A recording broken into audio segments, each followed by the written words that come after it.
Le premier parler.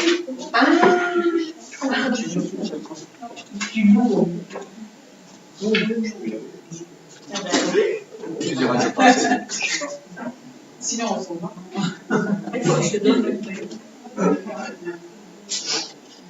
Bonjour à tous. La dernière fois, je vous ai embêté avec les 10 commandements.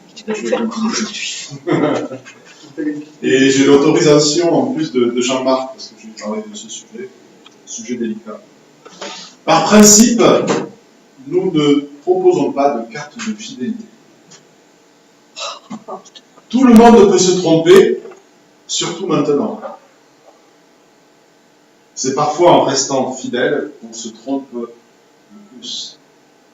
Tels étaient les slogans d'une campagne publicitaire pour un site, dans un site internet. On peut lire dans le métro parisien en septembre 2011.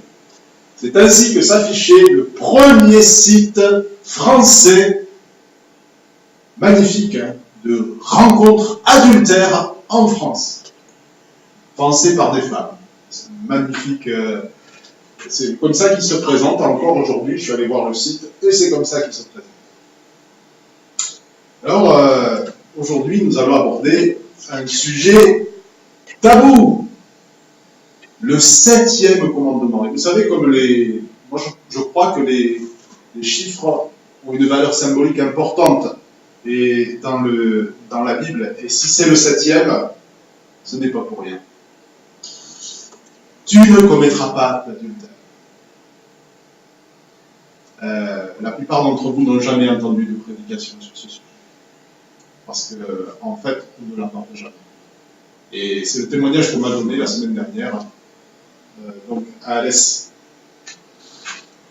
C'est un sujet qu'on ne traite que très rarement, et pourtant, qui nous a touchés, qui nous touche encore les uns les autres. Vous savez pourquoi il existe une barre sur le 7? C'est parce que lorsque Moïse est descendu de la montagne avec les tables de la loi, et qu'il a dit quel était le 7e commandement, ils ont tous dit non, barre le 7, barre le 7. Ça me fait pareil. Je m'attendais avec nos blés. C'est un petit peu pour détendre l'atmosphère, mais c'est un sujet douloureux, qui a des conséquences terribles et dévastatrices pour nos familles, notre société et notre Église, messieurs, dames. En traitant de ce sujet, je sais d'avance que des personnes vont être indisposées parce que la parole de Dieu nous ramène. Je ne prends aucun plaisir à le faire. Mais nous devons le faire pour le salut de tous, parce que dans l'Église, il faut appeler les choses par leur nom et appeler péché ce qui est péché. Il nous faut avant tout définir ce qu'est un adultère, mais cette définition va très vite nous amener au mariage, à définir le mariage du point de vue de Dieu. Et nous verrons aussi ce que recouvre l'adultère. Et je parlerai de toute sexualité en dehors de l'alliance voulue par Dieu, le cadre que Dieu a voulu. Et ce qui est le plus important dans ce domaine, dans lequel le pouvoir d'attraction est extrêmement puissant, c'est comment nous pouvons y vivre la victoire de Jésus-Christ. Donc je terminerai par l'Évangile. Alors il faut d'abord définir l'adultère tel que la Bible en parle. L'adultère présuppose, a priori, qu'il y a un mariage.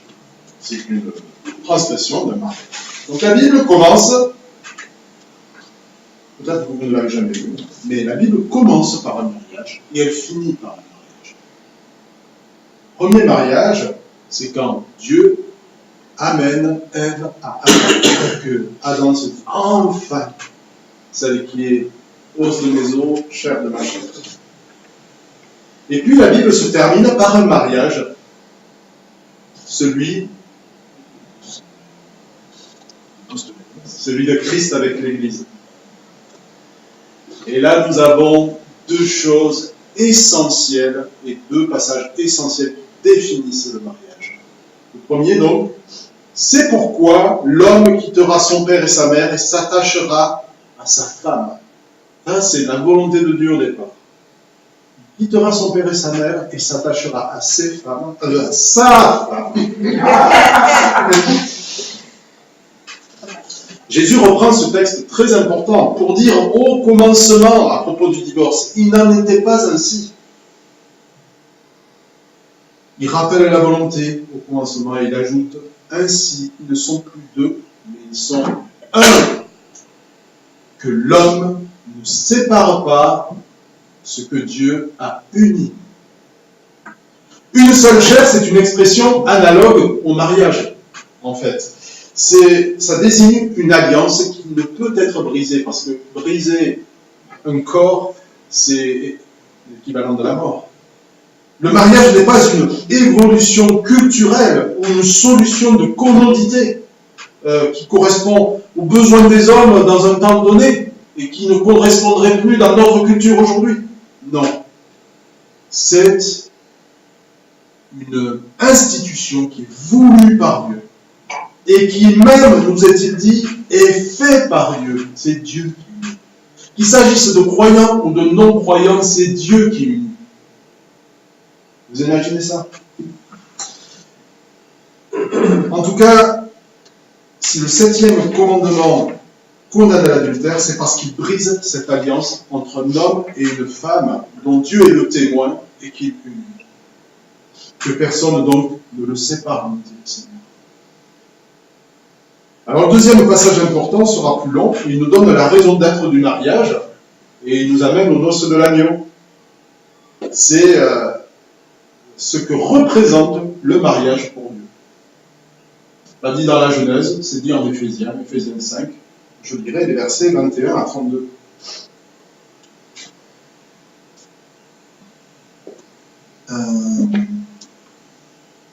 Parce que vous craignez le Christ, vous vous soumettrez les uns aux autres. Vous, femmes en particulier, chacune à son mari, et cela par égard pour le Seigneur. Le mari, en effet, est le chef de sa femme, comme le Christ est le chef, la tête de l'Église, qui est son corps et dont il est le sauveur. Mais comme l'Église se soumet au Christ, de même, la femme se soumet en toutes circonstances à son mari. Quant à vous, maris, que chacun de vous aime sa femme comme le Christ a aimé l'Église. Il a donné sa vie pour elle, afin de la rendre digne de Dieu, après l'avoir purifiée par sa parole, comme par le bain nuptial. Il a ainsi voulu se présenter cette Église à lui-même, rayonnante de beauté, sans tache ni ride, ni aucun défaut, mais digne de Dieu et irréprochable. Voilà comment chaque mari doit aimer sa femme, comme si elle était son propre corps. Ainsi, celui qui aime sa femme s'aime lui-même. Car personne n'a jamais haï sa propre chair. Au contraire, chacun la nourrit et l'entoure de ses soins, comme le Christ le fait pour l'Église. Parce que nous sommes les membres de son corps. C'est pourquoi l'homme quittera son père et sa mère et s'attachera à sa femme, et les deux ne seront plus qu'une seule chair. Il y a là un grand mystère. Je parle de ce que je viens de dire au sujet de Christ et de l'Église. Quant à vous, que chaque mari aime sa femme comme lui-même et que chaque femme respecte son mari. Paul nous fait toucher du doigt un grand mystère. C'est qu'il a plu à Dieu que le mariage fut un reflet de la manière dont Christ a aimé l'Église en donnant sa vie pour elle. Avez-vous remarqué le décalage entre ce qui est dit aux femmes et la longue liste qui suit, qui est pour les hommes? Les hommes sont représentants de Christ dans le mariage. Les femmes sont représentants de l'Église. C'est à vous de dire dans votre mariage comment Christ a aimé l'Église. Ce n'est pas aux autres de le faire. N'imaginez pas que les autres le feront. N'imaginez pas que le monde et notre culture le fera. Mais c'est à nous qui sommes à Christ, de montrer dans le mariage comment Christ a aimé l'Église et comment l'Église peut suivre Christ. Tel est le principe, et je crois qu'il est immuable et il n'est pas lié à une culture Paul ne parle pas de culture, il parle de ce que le Seigneur a voulu au commencement. Alors je ne vais pas faire l'explication de ce texte. Chacun de nous sait où il en est, de la soumission à son conjoint ou de la manière de donner sa vie pour sa femme parce qu'il veut la voir belle. Entre nous soit dit, remarquons comment Christ a aimé l'Église. Il a lavé les pieds à l'Église. Il est mort pour elle. Il l'a servi jusqu'au bout et il la sert encore et il prie pour elle. Voilà la lourde responsabilité que celle des hommes. Il n'y a pas de plus belle femme, à mon avis, que celle qui se sent aimée. Et en disant ça, cette semaine, moi-même, je me suis repris. Je me suis remis à ranger la vaisselle, parce que toujours pas terminé. Je répète, c'est ça qui est important. Il n'y a pas de plus belle femme que celle qui se sent aimée comme Christ a aimé l'Église. Il n'y a pas de meilleur mari que celui qui trouve une aide complémentaire pour assumer ses responsabilités. Nous sommes en face d'un très beau texte qui nous pousse à comprendre que l'Évangile est au centre du mariage. L'Évangile nous aidera à comprendre le mariage et le mariage nous aidera à comprendre l'Évangile. Le mariage est sacré et glorieux en des termes que nous ne pouvons même pas décrire, parce qu'il nous parle de l'amour de Dieu pour son peuple. Et puisque nous parlons d'adultère, eh bien, il nous faut parler de sexualité. La sexualité, c'est une expérience glorieuse. Qui dira le contraire? Parmi ceux qui, en tout cas, y ont plongé les regards vers autre chose. La sexualité est une expérience glorieuse que Dieu a voulu pour la jubilation et le bien-être de l'homme et de la femme. Dieu nous a créés comme des êtres relationnels. Et la sexualité est le summum, le point culminant, le sommet, la cerise sur le gâteau de cette relation. Et d'ailleurs, quand il n'y a pas de relation dans le couple, c'est très difficile pour lui. Disons les choses telles qu'elles sont. En tant que créature, en image de lui-même, au travers du mariage, Dieu nous fait toucher à quelque chose d'extraordinaire. Ce sont les relations qu'il y a dans la Trinité et les relations qu'il veut aussi avoir avec l'autre. Relations dans la Trinité qui sont quoi? Une extase. C'est pour cela que le sexe est tellement puissant, et pour le meilleur, mais aussi, malheureusement, pour le pire. Alors, dans son sens littéral, l'adultère est une relation sexuelle en dehors de l'alliance entre un homme et une femme. Il désigne naturellement une relation extra-conjugale, mais il ne parle pas que de cela. Et là, je vais parler d'autre chose. Pourquoi est-ce que l'adultère semble aussi banal aujourd'hui? On a assisté à un changement de paradigme. Alors ça, c'est un mot compliqué, le paradigme, mais durant ces derniers siècles, on a changé de vision du monde, c'est ça. Donc, la vision du monde et la vision du mariage a complètement changé. Aujourd'hui, ce qui donne sens à la vie, c'est la liberté pour l'individu de faire des choix qui vont lui apporter un maximum de satisfaction. Le mariage ne sert plus à forger un caractère, comme c'était le cas auparavant, ni à affronter à deux les difficultés de la vie. Vous savez, le mariage, c'est affronter à deux les difficultés qu'on n'aurait jamais eues si on était resté tout seul. Vous savez ça? Ben oui, mais c'est la vérité. Alors comme je disais dimanche dernier, nous on a deux difficultés, mais elles sont vraiment merveilleuses et finalement on les affronte tout seul, mais à deux, pardon, mais c'est ô combien un bonheur. En tout cas, le mariage n'offre plus, ne sert plus à affronter à deux les difficultés de la vie, il n'offre plus le modèle de stabilité sociale dans lequel élever des enfants. Mais il est autre chose. Un article du New York Times, alors je lis mon New York Times en anglais tous les matins, vous imaginez. Alors ça, je l'ai pris d'une citation d'un livre. Il déclarait que le mariage, autrefois institution publique pour le bien commun, est aujourd'hui un arrangement privé pour la situation de chaque conjoint, la satisfaction de chaque conjoint. Ce que les gens cherchent aujourd'hui, c'est un partenaire qui n'exige aucun changement et n'a aucune attente. Quelqu'un qui fonctionne bien dans les domaines qui me sont chers, et la sexualité, pourquoi pas, sans problème personnel, surtout pas. Pas de problème, heureux, en bonne santé, intéressant, satisfait de sa vie. Ça n'existe pas. Ouais, mais voilà, mais tu l'as dit, c'est un modèle idéaliste. Et c'est la raison pour laquelle la plupart des mariages s'écroulent aujourd'hui. C'est parce qu'ils partent sur une des bases qui sont fausses. C'est exactement ça. Là, ce sont des études qui ont été faites. Hein. Je veux dire, ce sont des gens qui se sont penchés sur la question et pas seulement des chrétiens. Hein. Là, le New York Times, excusez-moi, mais des études sur les difficultés des hommes à prendre un engagement ont montré, vous le savez toutes, hein, pour les femmes, les hommes ont du mal à prendre des engagements. C'est évident. Non, mais c'est vrai. C'est souvent vrai. Alors, il y a des gens qui ont fait des enquêtes là-dessus, et ces enquêtes ont montré que la plupart des hommes divorcés, pour eux, le problème vient du fait que les femmes veulent les changer au lieu de les accepter telles qu'elles sont. Telles qu'ils sont.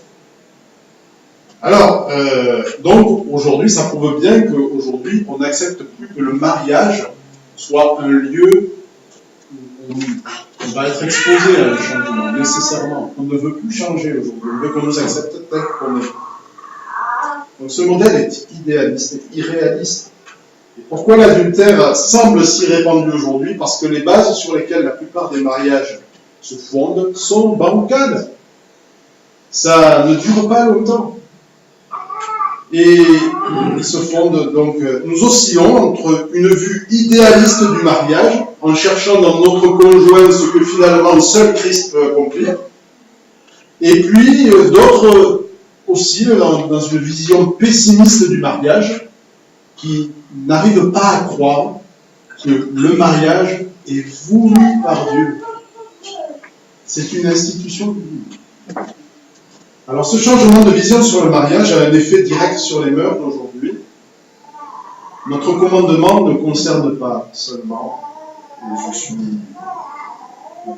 j'ai la tâche de le dire, ne concerne pas seulement les personnes mariées, mais il concerne en fait toute sexualité qui sort du cadre voulu par Dieu, qui est le mariage.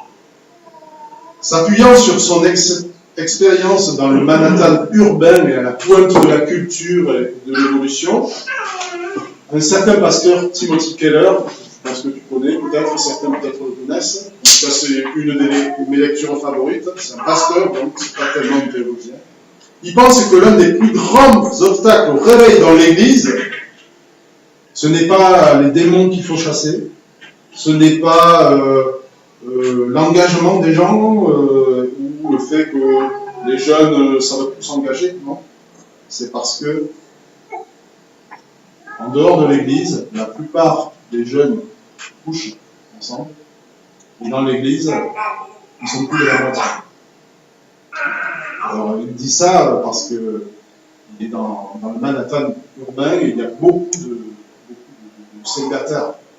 Donc, il accompagne énormément de célibataires dans la culture actuelle, et il voit que, et très souvent, il arrive dans ses entretiens à poser la question aux jeunes qui ont des problèmes, qui ont l'impression que leur foi n'avance pas. Il leur pose la question, mais avec qui couches-tu? Et à coup sûr, il tombe sur la bonne vieille fornication. Pour la majorité des jeunes, vivre ensemble avant le mariage, c'est le plus sûr de moyen de réussir leur vie. Et en fait, les statistiques prouvent le contraire. C'est le plus sûr moyen de la rater que de se séparer ensuite. Ceux qui suivent cette voie ont beaucoup plus de chances de se séparer. Dès qu'on rappelle les standards bibliques du mariage, et le respect de ce que Dieu veut, c'est-à-dire une alliance, et dont la sexualité vient couronner, eh bien, les hommes rejettent cette vision du monde archaïque. Certains se détournent de la foi et les autres vivent dans l'entêtement, alors que le Seigneur, qui les bénit déjà, voudrait les bénir encore plus. Et à cause de cela, eh bien, malheureusement, l'Église n'évolue pas, ne change pas. Si le mariage était vraiment dans nos esprits une institution divine, nous aborderions avec beaucoup plus de respect le mariage et le choix d'un conjoint, et nos choix seraient faits dans le but de glorifier le Seigneur. Alors ce chemin, je le reconnais, est de plus en plus difficile, il va à contre-courant de la culture ambiante. Pourtant, c'est un choix, je peux le dire par expérience, qui est glorieux, et Dieu bénit les mariages qui permettent de se vivre avec la sagesse de Dieu. Et si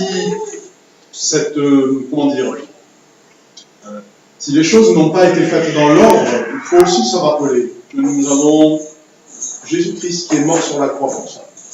Et en venant à lui, et en ne considérant pas que finalement c'est une babiole, mais en demandant pardon, on peut recevoir aussi la grâce.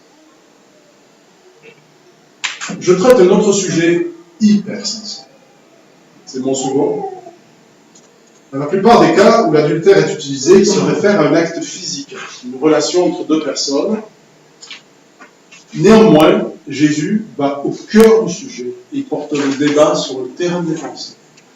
Et il dit la chose suivante: si quelqu'un jette sur une femme un regard chargé de désir, il a déjà commis un adultère dans son cœur. Il y a deux sortes d'adultère. Il y a le grossier, que tout le monde pointe du doigt, et puis il y a le caché, qui touche aux pensées. Il nous a tous touchés les uns les autres, à un moment ou à un autre, et qui n'est pas moins commun. Mais je ne vais pas traiter ce domaine dont chacun connaît l'expérience, mais je vais traiter un domaine frontalement qui est jamais abordé. C'est la question de la pornographie. Les résultats d'une enquête de l'INSERM, c'est un organisme hors Église, sont impressionnants. 80% des garçons de 14 à 18 ans aujourd'hui et 45% des filles du même âge ont vu au moins un film porno dans les 12 mois précédents. Cette enquête révèle que parmi ces jeunes, le risque de faire une tentative de suicide est multiplié par 3. On ne peut pas dire que c'est une église qui manipule les résultats. 27% des jeunes adultes ont visionné du porno avant la puberté. Avant la puberté. C'est 2 fois plus que ma génération, avec 13%. Je connais un homme chrétien qui, alors qu'il était adolescent, a été mis en présence d'un film pornographique lors d'une soirée chez des copains, des voisins. Leurs parents regardaient sans scrupule un film avec leurs enfants. Et il a été malheureusement mis en présence, il a vu avec ses copains ceci. Ce fut un choc qui eut des conséquences néfastes sur sa sexualité dans la suite, dans les domaines des pensées et dans le domaine des rapports avec les filles. Il lui fallut des années pour en sortir. Et avec du recul, il peut qualifier cette expérience dans des termes comparables à ceux du viol de la conscience. En repensant à cette histoire, il a de la haine pour cette expérience. Cette personne, c'est moi. Et c'est la réalité de beaucoup de nos jeunes aujourd'hui. Encore il n'y a pas si longtemps, lors d'un club d'enfants, une femme me dit, voilà, mon ex-beau-frère a laissé le portable entre les mains de ma fille, et elle a vu des images porno, un film porno, et ça m'a bouleversé. Ça, c'est la réalité d'aujourd'hui. Il nous faut faire extrêmement attention. Une enquête faite par un journal de jeunesse évangélique. Alors là, du coup, c'est dans l'Église. Portée sur les jeunes et la pornographie. Écoutez bien. 90% des garçons avouent avoir un problème avec la pornographie. Je parle des jeunes. Ados, jeunes adultes. 35% des filles. Selon un site de lutte contre la pornographie, 64% des chrétiens et 15% des chrétiennes reconnaissent qu'elles regardent de la pornographie une fois par mois. 68% des cas de divorce, et là, je peux même vous dire que je connais un cas dans mon ministère. 68% des cas de divorce impliquent la recherche d'un amant sur Internet. 56% sont la conséquence d'un intérêt obsessionnel pour les sites pornographiques. Donc le constat est alarmant, la pornographie tue nos familles, elle tue notre société, elle tue nos églises, disons-le clairement. Dieu a de la haine pour l'adultère, disons-le clairement aussi, parce qu'il déteste les divorces et ses conséquences. Dieu a en horreur ce qui jette le discrédit sur l'amour qu'il a déployé envers son peuple en Jésus-Christ. Et nous en sommes les preuves vivantes. Dieu a en horreur tout ce qui détruit les vies et plonge les enfants dans le désarroi. Dieu a de la haine pour tout ce qui détruit la famille et ruine la vie sexuelle d'un couple. Parce que c'est le cas pour la pornographie. Et là, j'ai au moins un cas dans ma famille. Dieu a en horreur tout ce qui brise ce qu'il a uni. Dieu est la pornographie. Comment ne le haïrions-nous pas, nous aussi? Entretenir des pensées adultères, c'est le meilleur moyen de se détourner de la femme ou de l'homme de sa jeunesse. Si je me permets de dire ça, c'est non seulement à cause des statistiques, mais aussi parce que je suis confronté. Et il faut l'entendre. Parce que si on ne le dit pas, eh bien on continue. Veuillez m'en excuser. Ceux qui cultivent un intérêt pour les images pornographiques entretiennent en eux un idéal qui n'existe pas et qui les éloigne peu à peu de leur engagement du mariage. Pour les célibataires, ces images, je parle aux jeunes célibataires donc, ces images entretiennent un idéal sexuel qu'ils ne trouveront pas et qu'ils ne sauront jamais trouver. Parce que la pensée adultère entretient une utopie, une singerie, un pâle reflet de la sexualité bonne que Dieu a voulu dans le couple. Que l'homme ne sépare pas ce que Dieu a uni. La pornographie sépare ce que Dieu a uni. Que l'homme ne brise pas les rêves de bénédiction que Dieu a pour nous. L'adultère tue vos rêves de glorifier le Seigneur. Alors je suis désolé, mais je vais quand même finir par l'évangile. Je ne serais pas fidèle à l'évangile si je ne faisais que dénoncer sans apporter de solution. Alors comment en sortir? Il nous faut d'abord rappeler que l'évangile est pour les pécheurs et même pour les adultères. Et même si les péchés à caractère sexuel dans l'inconscient collectif ont un caractère un peu plus honteux, ils ne sont pas pires que la colère, la médisance, et ils sont condamnés à la même hauteur que l'homosexualité. Même il y a un verset où c'est carrément les deux à côté, adultère et homosexuel. Donc tout au plus peuvent-ils parfois avoir des conséquences plus graves. Et ça, il faut aussi l'assumer. Enfin, il y a des enfants, par exemple. La première des choses à faire, c'est d'abord reconnaître sa maladie. Et le but de cette prédication, c'est qu'on puisse reconnaître la maladie. Parce que si on continue dans le déni, on est perdu. Reconnaître sa maladie, son péché, et venir à Jésus-Christ pour en être délivré. Si nous minimisons ce que Jésus appelle un adultère dans le cœur, et que nous croyons que nous pouvons faire des compromis dans ce domaine, alors nous resterons esclaves et malades. La liberté, a dit Augustin, le Saint Augustin, certains l'appellent, C'est pas une licence sans limite, mais l'accès à tout ce qui est nécessaire à une vie épanouie et la protection de tout ce qui peut nous la gâcher. Une deuxième chose à faire, c'est de ne pas s'exposer à des situations dangereuses. Si certaines fréquentations, habitudes, situations ou certains lieux sont susceptibles de nous exposer à la tentation, eh bien, la Bible nous invite à fuir. Fuyons-les. C'est une mesure de précaution, et puisqu'il s'agit aujourd'hui du moyen le plus courant de tomber dans les pensées adultères, eh bien, sachez qu'il existe des applications pour vos enfants, pour les protéger, pour les portables, les ordinateurs, les tablettes, les mobiles. Il y a des sites qui peuvent mettre des mouchoirs à l'intérieur qui vont envoyer à quelqu'un qui va pouvoir prier pour cette personne, et s'il veut avoir un entretien, eh bien, il peut l'avoir. Donc ça, c'est des choses qui existent. Il y a des sites chrétiens qui font ça. Pour aider, parce que la Bible encourage la confession et la redevabilité. Et je crois que c'est la chose la plus importante, c'est aussi de ne pas rester seul. Le moyen de ne pas s'en sortir, c'est de s'isoler, de croire que c'est la dernière fois que je tombe. La Bible encourage donc la confession. Je ne parle pas de confession publique devant tout le monde, parce que ce serait le meilleur moyen de se mettre en valeur, mais mon fils, tu commences à m'énerver. Je casse les oreilles, on l'entend toute la journée.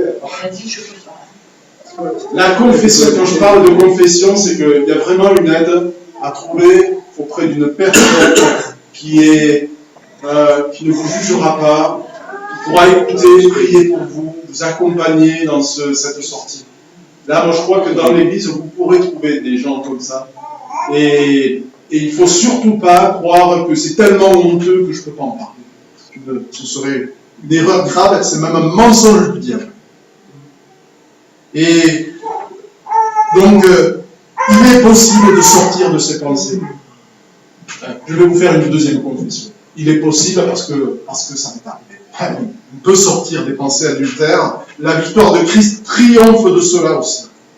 Confesser, se faire aider, prier, ne pas croire après la énième tentative que je ne peux plus arriver, rien faire et baisser les bras. C'est précisément là qu'est le combat. Même à la 77e fois, je peux revenir à Jésus. Ne nous privons pas de la grâce et du pardon.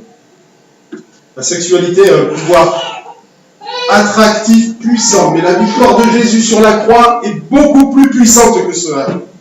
Et s'il est un domaine où nous apprenons particulièrement comment fonctionne, comment agit la grâce de Dieu, c'est bien celui-ci.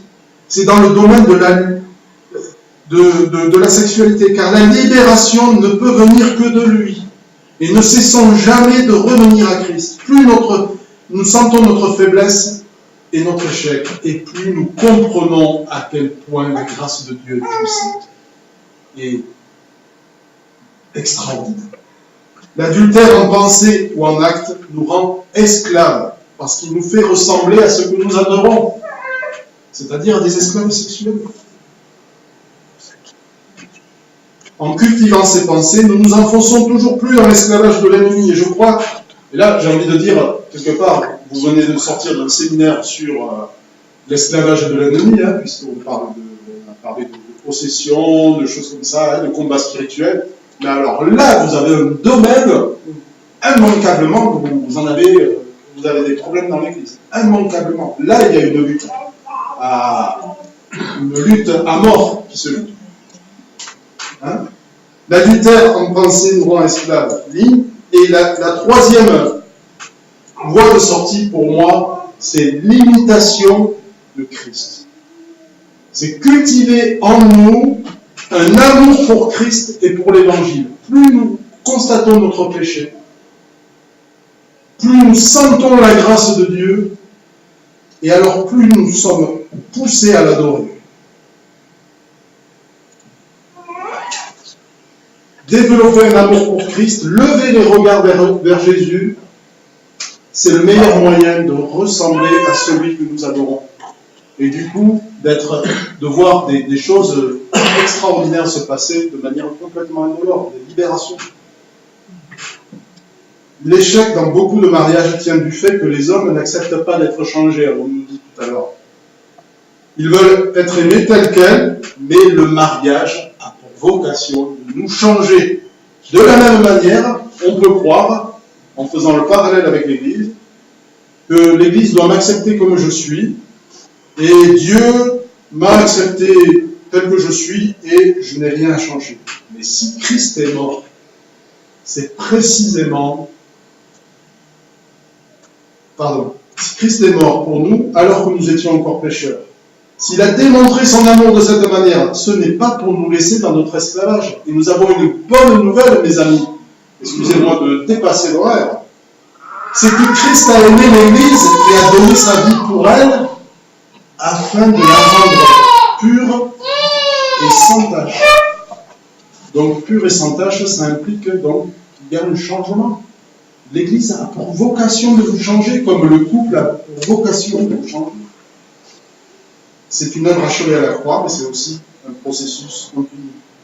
Donc, venons à lui pour trouver le repos pour notre âme. Car on connaît la liberté, c'est ainsi qu'on connaîtra la liberté. De quelle liberté Christ libère? Le secret du mariage, le grand mystère est en Christ. Si on veut réussir son mariage, c'est en Christ que nous devons trouver le modèle parfait. Faisons ce que Christ a fait pour son Église. Et pour sortir de l'adultère, seule l'imitation de Jésus et la grâce de Dieu. Donc, je termine par cette phrase. Il y a là un grand mystère. Personne n'a jamais haï sa propre chair. Au contraire, chacun la nourrit et l'entoure de soi, comme le Christ le fait pour l'Église, parce que nous sommes les membres de son corps. Glorifiez donc Dieu dans votre corps. 1 Corinthiens 6, 22. Glorifiez donc Dieu dans votre corps. Amen. Je vous invite à prier. Seigneur, nous voulons reconnaître notre faiblesse, et j'ai envie de dire aussi, parce que c'est l'arrière-plan de tout ce que nous avons dit aujourd'hui, notre idolâtrie. C'est-à-dire que nous mettons toujours quelque chose devant ta face. Nous préférons obéir à nos pulsions plutôt que de t'obéir à toi. Nous préférons voir le monde et décider nous-mêmes de ce qui est bien ou mal, alors que tu nous as donné des choses pour notre bonheur et non pas pour notre esclavage.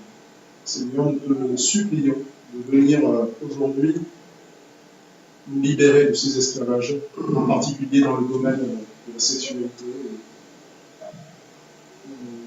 Le pouvoir est si puissant et une ennemie a vraiment la mobilise. Et Seigneur, nous voulons reconnaître aussi et te louer pour la gloire que tu as voulu dans l'union entre deux personnes, Seigneur, qui souhaitent vivre leur mariage sous ton regard. Nous voulons aussi te glorifier pour la manière dont Christ a aimé l'Église et l'exemple qu'il nous laisse aujourd'hui. Nous puissions vivre dans la joie et dans la sagesse que tu nous. Seigneur, viens à notre aide, viens à notre secours. Nous savons.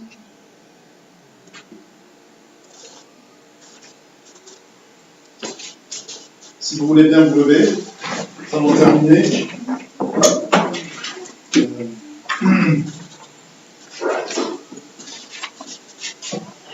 Que le Dieu de paix vous rende lui-même entièrement saint et qu'il vous garde parfaitement, esprit, âme et corps, pour que vous soyez irréprochables lors de la venue de notre Seigneur Jésus-Christ. Que la grâce de notre Seigneur soit avec vous. Amen. Bon dimanche.